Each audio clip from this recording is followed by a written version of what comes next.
राधे राधे। क्योंकि हमने जो लास्ट बात करी थी वो करी थी कि भगवान पे अटूट विश्वास रखते हैं तो हमारे सारे काम पूरे होते हैं। ऐसी ही एक बहुत पुरानी स्टोरी है। ये स्टोरी है नानी बाई के मायरे की। अगर आप अपने घर के बड़े लोग, माँ बाबा, मे भी मम्मी पापा से पूछेंगे कि ये नानी बाई का मायरा, इसकी क्या स्टोरी, तो शायद वो आपको बता पाएंगे और डिटेल में। पर आज हम इसी कहानी को करेंगे बहुत ही शॉर्ट फॉर्म में। तो कहानी शुरू होती है नानी बाई के मायरे की। नानी बाई एक पिताजी की बेटी, इनके पापा का नाम था नरसी मेहता। ये जो नरसी मेहता हैं, ये भगवान के बहुत बहुत बहुत अनन्य भक्त थे। ये भगवान की इतने अच्छे भक्त थे ना कि संतों के साथ ही रहते थे, हमेशा भगवान का गुणगान करते थे और सब कुछ भगवान पे ही रखते थे कि जो होगा भगवान संभालेंगे, और हर वक्त भगवान की भक्ति करते थे। एक्चुअली सोशल इंसान नहीं थे, ये संतों के साथ ही रहते थे और वहीं पे अपना सारा काम करते थे। तो कहानी है नरसी जी की, और इन्होंने कैसे नानी बाई का मायरा भरा था। अभी मायरा क्या चीज़ होती है, तो हमारे रिलीजन के अकॉर्डिंग, हमारे कस्टम्स के अकॉर्डिंग, जब बेटी की बेटी या उसके बेटे की शादी होती है तो उस बेटी के, फॉर इन दिस केस जैसे नानी बाई है, ठीक है, इनकी बेटी की शादी होने वाली थी।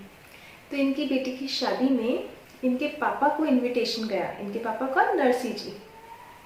इन्हें इनविटेशन गया कि आप इनका भात भरने आइए, और एक लंबी चौड़ी लिस्ट दे दी कि इसको आपको ये देना है, और ऐसे काइंड ऑफ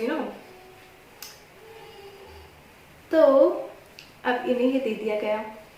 तो नरसी जी तो ठहरे भगवान के भक्त, तो उन्होंने सोचा कि भाई इतनी बड़ी लिस्ट मैं तो कैसे कर सकता हूँ फुलफिल, मैं तो कर ही नहीं सकता। मतलब वो तो संतों की भक्ति में थे ना, बिल्कुल साधु संत के कपड़े पहनते थे, उनके साथ ही रहते थे।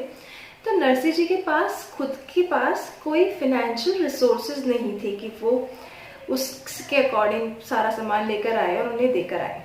तो नरसिंह जी पर बड़े एक्साइटेड थे कि अरे वाह, मेरी बेटी की शादी है तो फिर तो बहुत ही अच्छा होगा, मज़ा आएगा, चलते हैं। तो अब नरसिंह जी ने क्या किया, ये जो इनके पास लिस्ट आई थी, उस लिस्ट को ले जाकर एक बड़ का पीपल का पेड़ था, वहाँ पे रख कर आ गए कि ये तो भगवान ही संभालेंगे, मैं इसको नहीं संभाल सकता। अब रख कर आ गए। तो अब क्या होता है, नरसी जी तो रेडी होते हैं कि चलो चलते हैं बेटी के गांव, और वहाँ पे जाके उसका बेटी की शादी है तो फिर उसको एंजॉय करते हैं। नरसी जी वहाँ चले गए।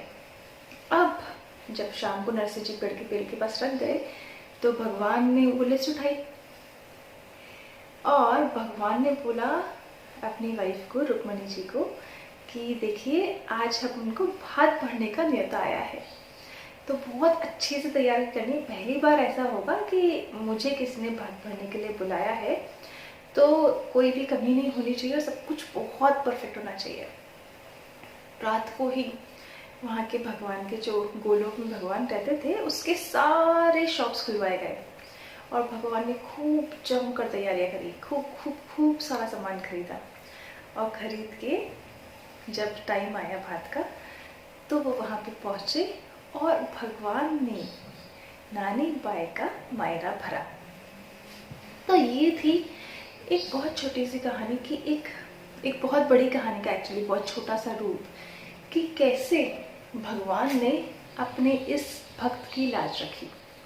और ये तो केवल एक इंस्टेंस है, ऐसा इस कहानी में भी बहुत बार हुआ था कि भगवान ने कब कब नरसिंह जी की कैसे कैसे हेल्प करी थी।